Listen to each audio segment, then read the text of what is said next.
인공지능 이야기. 이번에는 AI는 왜 예기치 못한 변수를 예측하지 못할까? 즉 AI는 왜 돌발 상황을 예측하지 못하고 적용을 하지 못할까에 대해서 이야기를 해볼 건데요. 본격적으로 이야기하기 전에 인공지능이 뭔지 알아봐야 되겠죠. 인공지능은 어떻게 보면 패턴 인식 기반이에요. 패턴 인식을 기반으로 작동을 해요. 과거 데이터 학습하거나 부사 상황을 예측하는 것, 즉 데이터에서 규칙성을 찾아서 결과를 도출하는 거예요. 이 말은 학습된 패턴 내에서 최적의 답을 계산하는 거예요. 우리가 보는 알파고라든지 챗GPT 모두 똑같아요. 패턴을 통해서 움직이거든요. 그러면 여기서 어떤 게 갈리느냐? 본 적 있는 문제는 AI가 처리를 잘해요. 그런데 본 적 없는 문제, 처음 보는 문제는 약해요. 즉 학습 데이터와 유사한 데이터는 뛰어난 성능을 보여요. 바둑 같은 경우 있겠죠. 하지만 학습되지 않은 예외 상황은 취약해요. 예를 들어서 예외 상황이 어떤 게 있겠죠. 우리가 2020년 전에는 전 세계적으로 팬데믹이 없었죠. 물론 스페인 독감이 있다 하더라도 그때는 국가와 국가 간 이동이 활발하지 않았을 뿐더러 인터넷 매체 발달도 지금보다는 덜 됐으니까요. 하지만 코로나19 팬데믹은 본 적이 없는 문제잖아요. 여기서 대처를 못한다는 거죠. 그러면 AI 예측에서는 어떤 한계가 있는지. AI는 어쨌든 저쨌든 데이터 의존성이 있어요.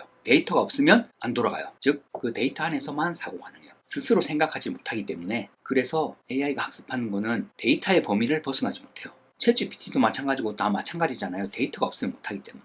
그래서 데이터의 품질과 편향성이 결과에 직접적인 영향을 끼쳐요. 쉽게 말하면 데이터에 없는 상황은 이해 불가능하고 대처를 못해요. 바둑도 마찬가지예요. 바둑도 어떤 뜨는 패턴이 있는데 그 패턴에서 벗어나면 예측을 못해요. 대응을 못해요. 즉 이 말은 예외 상황 대응이 불가하다는 건데요. 새로운 변수가 등장하면 예측 실패하고 데이터의 어떤 예외는 계산 불가능해요. 학습 범위 밖에 있는 상황에서는 오작동을 할 수 있는 게 있고요. 예측 불가능한 변수에 취약하다. 즉 이 말은 이런 게 되겠죠. 만약에 2020년으로 돌아가가지고요. 코로나 팬데믹은 예측 못했던 상황이잖아요. 여기서 대응이 불가능해요. 그런 데이터도 없기 때문에 앞서 말했지만 스페인 독감 같은 데이터도 있지만 그게 언제적이죠? 100년도 넘게 전이고 100년 전 상황과 지금 상황, 인터넷 상황도 있겠지만 의학기술 상황도 있겠죠. 이런 거는 잘 못한다. 그러면 어떤 게 구체적 사례냐? 어떤 갑작스런 사고는 예측을 못하죠. 교통사고라든지 아니면 갑자기 일하고 있다가 정전되는 거. 이게 예측 불가능한 기계 고장, 시스템 오류와 버그, 해킹이나 보안 위협 이런 게 갑작스러운 사고죠. 예측 못하는 거잖아요. 그리고 자연재해, 화산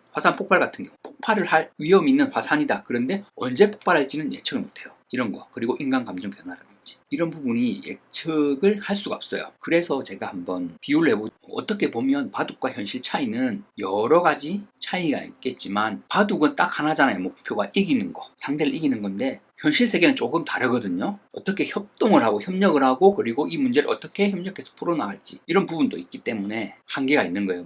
바둑이랑 규칙은 웬만하면 잘 변화하지 않잖아요. 그런데 현실 규칙은 많이 변하죠. 우리가 관세 문제도 이랬다 저랬다 나오잖아요. 지금 그런 것처럼. 그렇기 때문에 어떻게 보면 인공지능은 특히 알파고 아니면 지금 우리가 사용하는 인공지능은 돌발 변수를 예측하지 못해요. 왜냐하면 그 빅데이터에 의존하기 때문에 인간은 그래도 돌발 변수가 나오면 대처를 하잖아요. 예를 들어 가지고 코로나19라든지 이렇게 대처가 가능했잖아요. 이런 부분이 인간과 AI의 차이고요. 이게 근본적으로 나타나는 게 AI 작동 원리와 인간 뇌의 작동 원리가 다르기 때문이라고 보시면 되겠습니다.